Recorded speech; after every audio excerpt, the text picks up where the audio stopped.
안녕하십니까? 전 동방대학원 대학교 석좌 교수를 역임한 영리학자 정현우입니다. 오늘 유튜브 사주 해설 감명 구독자 신청 사주를 같이 공부해 보겠습니다. 여명의 일주가 을미가 되겠습니다. 을이라고 하는 것은 간목은 양목이요, 을목은 초목이요, 생목입니다. 살아있는 나무입니다.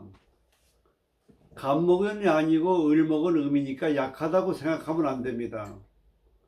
간목은 양하고 강하지만은 죽은 나무고, 이건 살아있는 나무입니다. 그러니까 생기가 있어요.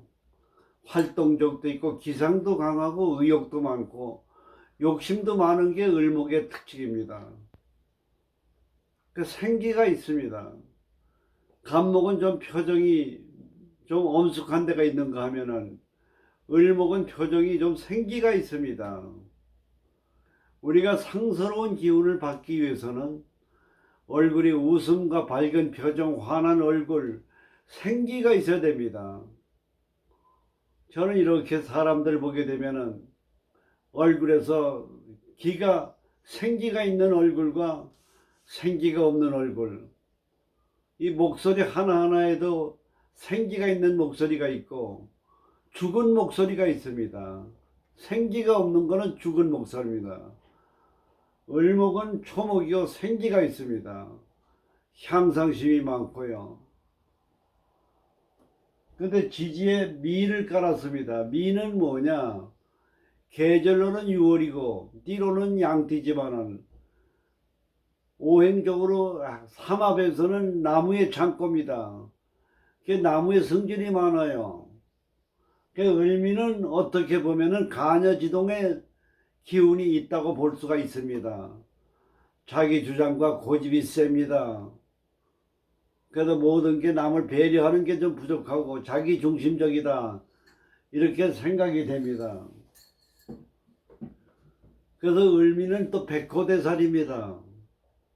그러니까 반항심도 강하고 두령격이고, 몸에 에너지와 열정이 넘치기 때문에 조용한 것을 싫어합니다.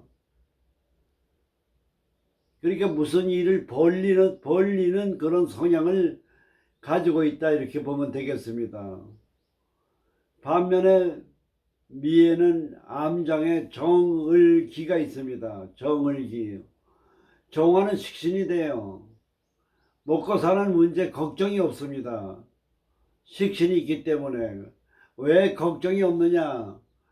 그 사람은 생각과 마음에는 생활력이 강하기 때문에 먹고 살 걱정이 없는 겁니다. 그 다음에 기토는 재물입니다. 재물은 뭡니까? 안정감을 얘기해요. 관리 능력. 그러니까 재물 관리 능력이 탁월합니다. 그 다음에 비견급, 소신이 강하고, 그래서 재물도 좋고 수완도 좋고 머리도 좋고 관리 능력도 있는, 안정감이 있는 일주다, 이렇게 보게 되겠습니다. 그러나 성격적으로는 자기 주장이 강하기 때문에 좀 더 사교적 성격으로 자기가 개선하는 게 중요하다, 이렇게 봐집니다. 사주가 정의 기후 을미 신사입니다. 좀 음으로 되어 있어요. 소극적이고 치밀하고 조심성이 있다, 이렇게 보면 되겠습니다. 오행의 성질을 보게 되면 신금이라고 하는 건 뭐냐? 치밀하고 꼼꼼하고 경우가 많고 모범적인 겁니다. 그 다음에 기토는 응용력이 많고 수완이 좋아요. 마당발 같은 성질이에요. 그 다음에 정화는 식신입니다. 배운 걸 응용하고 표현력이 발달되고 말을 잘한다, 이렇게 볼 수가 있습니다. 그래서 음팔통에 소극적이고 그런 성향을 가지고 있는데, 육친을 보게 되면 격국이라고 하는 게 있습니다. 격국은 월지를 가지고 천간과 육친을 비교해서 편관적이 됩니다. 근데 위에도 편관이 있어요. 편관의 기가 세다고 보는 겁니다. 기운이 강한 거예요. 관직 명예운이 좋은 여명의 사주예요. 정치가나 공직에 나갈 수 있는 사주고 여자인 경우에 배우자 운이 좋다 이렇게 볼 수가 있습니다. 그 다음에 목국도 재가 있고 재가 식신이 도와주고 있습니다. 그 식신생재예요. 천간에 식신생재가 있는 사람은 소문난 부자다 볼 수가 있습니다. 근데 요 밑에 재가 미에 착근을 하고 있지만은 밑에는 금을 깔고 앉았습니다. 설기가 되어 있어요. 돈이 들어오면 나가기가 바쁩니다. 설기가 잘 되어 있기 때문에 이런 걸 잘 보셔야 됩니다. 그 다음에 정화는 뭡니까? 이게 식신인데 여기에 임갑이 암장에 있기 때문에 목생어도 받기도 하지만은 물 위에 떠 있습니다. 더군다나 역마 위에 있습니다. 그리고 정화는 촛불이요 감상적이고 낭만적인 겁니다. 그래서 감상적인 그런 기운이 천간도화로도 보는 겁니다. 정화는. 이건 해는 역마거든요. 그 여행 중에 이성 교제가 할 수 있는 요소가 있다 이렇게도 추리할 수가 있습니다. 그래서 이 사주는 편관적의 음팔통에 그 용신은 뭐가 되겠습니까? 금수가 많다고 봐야 됩니다. 목화가 용신이 되겠습니다. 대운을 보게 되면 5, 15, 25, 35 이렇게 받게 됩니다.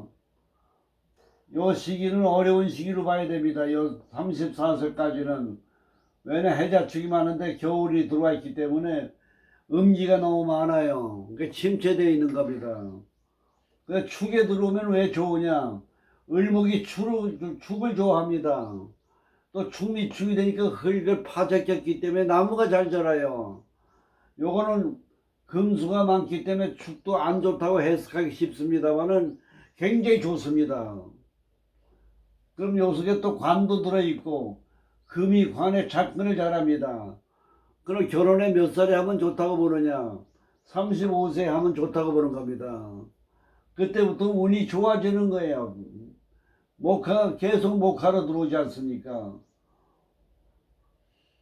그래서 이 사주는 목화 용신의 편관격의 음팔통의 이런 특징을 잘 알아야 사주 감명을 하기가 쉽습니다. 금년 갑진년은 갑목은 뭐니까? 갑목은 음이 많은데 양이 들어오니까 좋지요. 진짜는 진유금이 됩니다. 진의 원전이 되고. 금년 하반기는 좀 힘들다고 봐야 돼요. 내년은 굉장히 좋습니다. 을사, 병호, 정미, 대발입니다. 그리고 이 여자는 이 보태법으로 보게 되면 을의 날에 태어났기 때문에 음의 날입니다. 음보태예요. 을은 유부터 역행을 합니다. 포태, 양생, 욕대, 관왕세, 병사묘로 해가지고. 그래서 옆에다 이렇게 감명을 할 때는 보태법을 써놓는 게 좋습니다. 해는 삭궁입니다. 삭궁. 삭궁은 뭡니까? 인수거든요. 공부는 별반 좋지 않다고 보는 겁니다. 삭궁이니까 무기력하니까. 유는 뭐가 됩니까? 폭궁이에요. 관은 뭐냐? 태궁, 시작하는 운에 들어와 있는 겁니다. 미는 뭐가 됩니까? 미는 양궁이 됩니다. 양궁이라고 하는 건 재물과 명예운이 좋은 거예요. 을미의 간여지동은 아니지만은 재의 양궁을 갖고 있기 때문에 부자 사주다 이렇게 볼 수가 있습니다. 산은 욕궁입니다. 그래서 보태법을 응용해서 운세의 흐름을 봐야 됩니다. 축이 운이 좋은데 운에는 색궁이 들어와 있어요. 근데 이 색궁에 들어와 있는 거는 좋다고 봐야 돼요. 왜 그러냐? 유축 금이 많은데 축이 금의 성질이 강하기 때문에 요 세약한 게 들어옴으로써 금의 기운이 덜 들어왔다 이렇게 보기 때문에 좋다 이렇게 볼 수가 있습니다. 그래서 오늘은 이 보태법을 가지고 대운과 세운에 적용해서 해석하는 방법을 말씀을 드렸습니다. 우리가 인생을 살아가는 데는 뭐가 중요하냐? 늘 제가 강조하는 이유는 뭐냐? 이름이라는 게 운명에 중요하기 때문에 그렇습니다. 우리가 옷을 입었고 의복이 예를 들면 옛날에 황제나 왕은 황금도포를 입습니다. 그 왕의 제왕의 권위의 기운이 흐릅니다. 이름도 마찬가지 황금도포 같은 이름을 써야 됩니다.